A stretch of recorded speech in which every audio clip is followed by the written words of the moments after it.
Pada bagian ini kita akan membahas mengenai hidrolisis. Ini merupakan lanjutan dari larutan buffer atau penyangga ya. Jadi ada beberapa soal yang mengkombinasikan antara larutan penyangga dengan hidrolisis. Jadi konsep mengenai larutan penyangga dan terutama juga mengenai pH, asam dan basa itu harus dilihat di video sebelum-sebelumnya ya. Berikut ini adalah arti dari hidrolisis ya.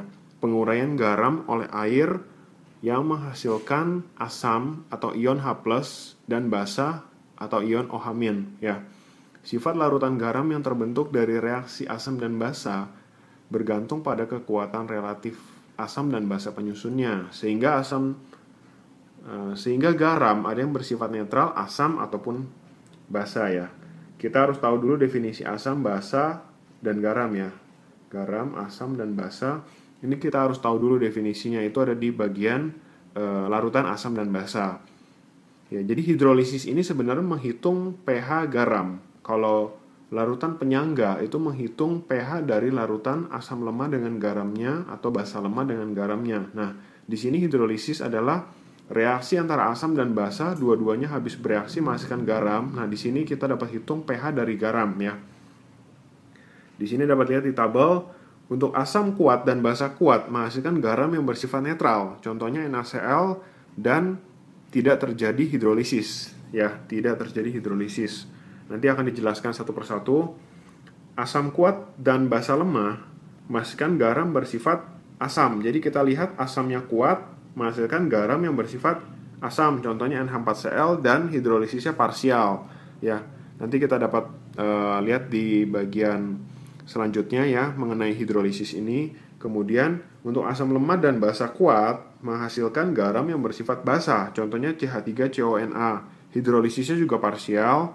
Kemudian untuk asam lemah dan basa lemah, garamnya tergantung Ka dan Kb ya. Contohnya H4F, dua-duanya lemah. Hidrolisisnya hidrolisis total ya. Di sini dapat kita lihat satu persatu mengenai tabel yang tadi sudah kita sebutkan. Yang pertama untuk asam kuat dan basa kuat ya. Asam kuat dan basa kuat, contohnya NaCl akan terurai menjadi ion Na+ dan Cl- ya. Na+ ditambah H2O ini adalah reaksi hidrolisis ya. Ion positif dan ion negatif ditambah dengan H2O itu adalah reaksi hidrolisis ya. Di sini Na+ dan Cl- itu tidak mengalami hidrolisis, artinya tidak bereaksi dengan H2O sehingga pH-nya bersifat netral ya atau sama dengan 7. Kemudian yang kedua untuk asam lemah dan basa kuat. Kita lihat di sini asam lemah dan basa kuat. Contohnya CH3CONa akan terurai menjadi CH3COO- dan Na+ ya. Na+ berasal dari NaOH. Ya, di sini adalah CH3CONa pasti reaksi antara NaOH bereaksi dengan CH3COH ya. Ini ada di bagian larutan asam dan basa. Kalian dapat lihat di video mengenai larutan asam dan basa ya. Menghasilkan CH3COONa plus H2O. Ya, jadi dapat dilihat bahwa Na ya itu berasal dari NaOH. Ini adalah basa kuat ya. CH3COH ini akan menyumbang CH3COO- di dalam garam ya. Di sini adalah garam. CH3CONa ini adalah garam yang terbentuk dari asam lemah dan basa kuat ya. Na+ berasal dari basa kuat, dia ditambah dengan air itu tidak mengalami hidrolisis ya. CH3COO- yang akan bereaksi dengan H2O menghasilkan CH3COH plus OH-. Jadi cara ngafalinnya, asam lemah ditambah basa kuat, pH-nya itu pasti ngikut yang kuat ya. Jadi pH-nya pasti basa ya. Di sini pH-nya lebih besar daripada 7 karena garam ini terbentuk dari asam lemah dan basanya yang kuat. Nah, tapi sebenarnya kenapa bisa bersifat basa itu dari reaksi hidrolisis ini ya. CH3COO- bereaksi dengan H2O menghasilkan CH3COH plus OH-. Nah, inilah yang menyebabkan larutan garam dari asam lemah dan basa kuat itu bersifat basa ya. Dapat dihitung dari rumusnya, OH- sama dengan akar Kw per Ka dikali molaritas garam ya. Molaritas garam itu ya mol dibagi volume total ya. Ada juga istilah tetapan hidrolisis ya. Kh itu adalah Kw per Ka, di mana Kw ini adalah tetapan kesetimbangan air ya, 10 pangkat minus 14 kalau tidak ada informasi, kecuali disebutkan lain di dalam soal. Ka itu adalah tetapan ionisasi asam lemah. Kalau dalam kasus ini adalah C3COH. Yang ketiga adalah asam kuat dan basa lemah bereaksi membentuk garam yang bersifat asam. Ya, pH-nya kurang dari 7 karena asamnya kuat. Jadi cara ngafalinnya, asamnya kuat pasti garamnya juga asam. Kalau basanya kuat, pasti garamnya bersifat basa. Kalau dua-duanya kuat, netral ya. NH4Cl ini terbentuk dari NH4OH yang bereaksi dengan HCl. Ya, asam dan basa menghasilkan garam NH4Cl plus H2O ya.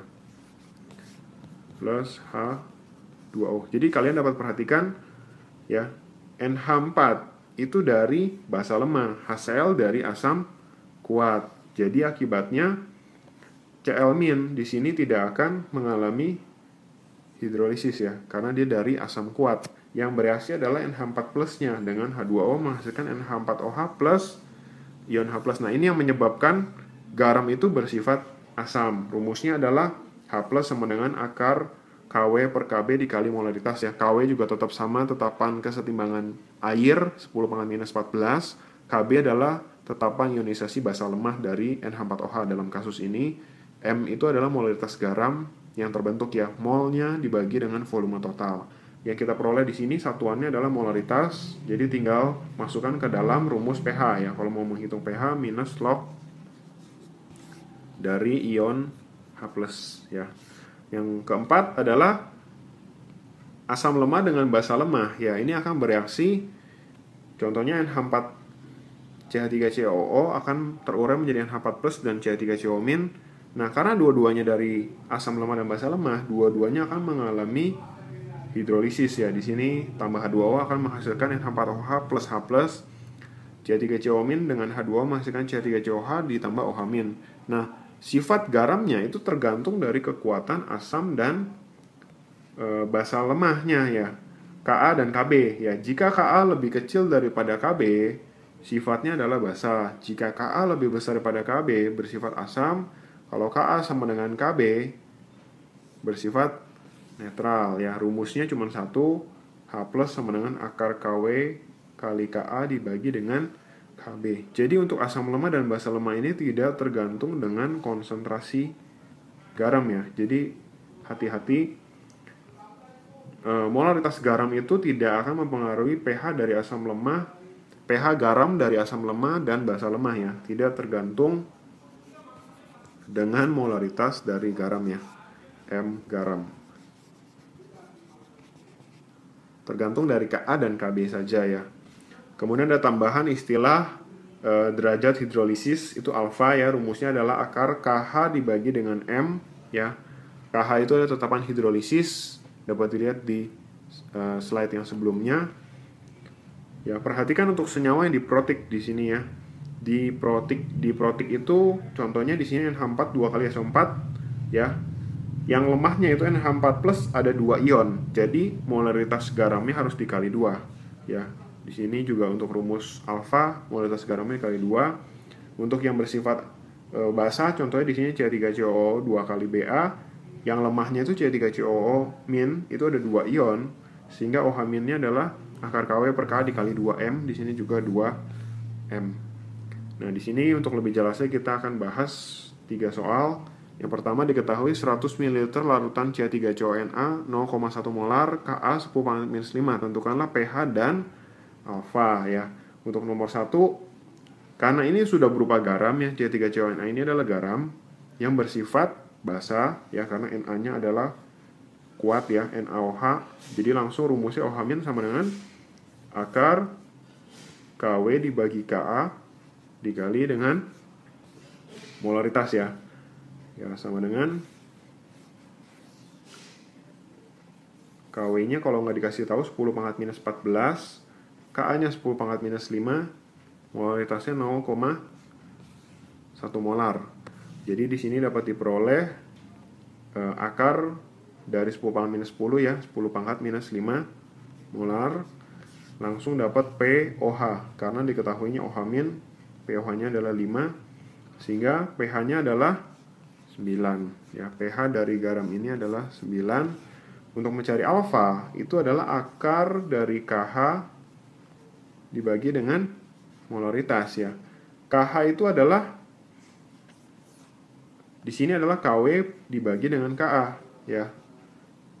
Dikali 1 per molaritasnya ya. KW-nya adalah 10 pangkat minus 14 dibagi dengan 10 pangkat minus 5 dikali 1 per 0,1 ya. Jadi totalnya adalah 10 pangkat minus 8 diakar menjadi 10 pangkat minus 4 ya. Jadi alfanya adalah 10 pangkat minus 4, atau kalau mau dijadikan persen tinggal dikali 100% ya. 0,01%. Untuk soal nomor 2, 500 ml larutan NH4 2 kali SO4,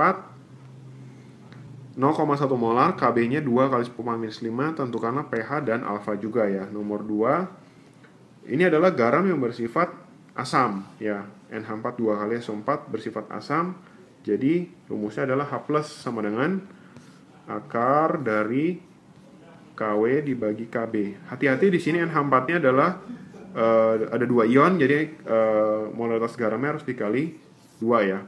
KW-nya 10 pangkat minus 14, KB-nya 2 kali 10 pangkat minus 5 ya. Molaritas garamnya adalah 0,1 molar dikali dengan 2, jadi 0,2 molar ya.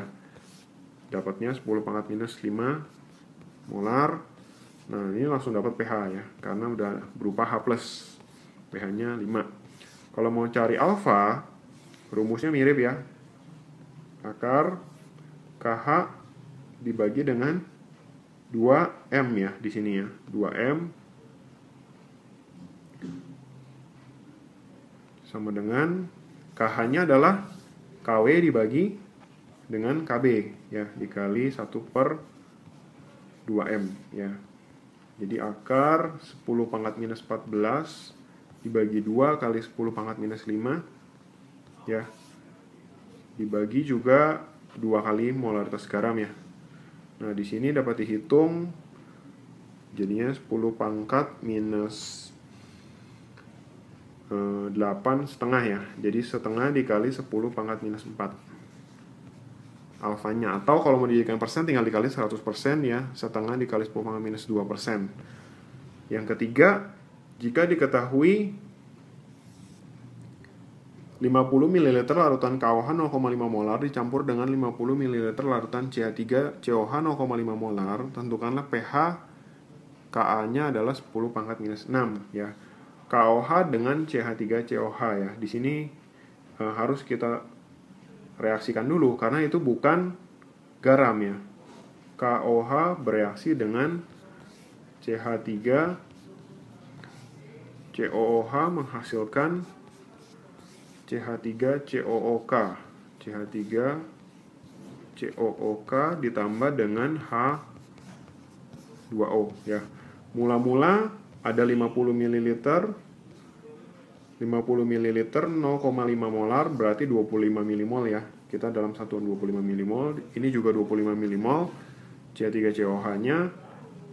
Sehingga yang bereaksi ya habis ya, dua-duanya habis. Sisanya tidak ada. Garam yang terbentuk 25 mmol dan juga H2O-nya 25 mmol. Nah, ini terbentuklah garam.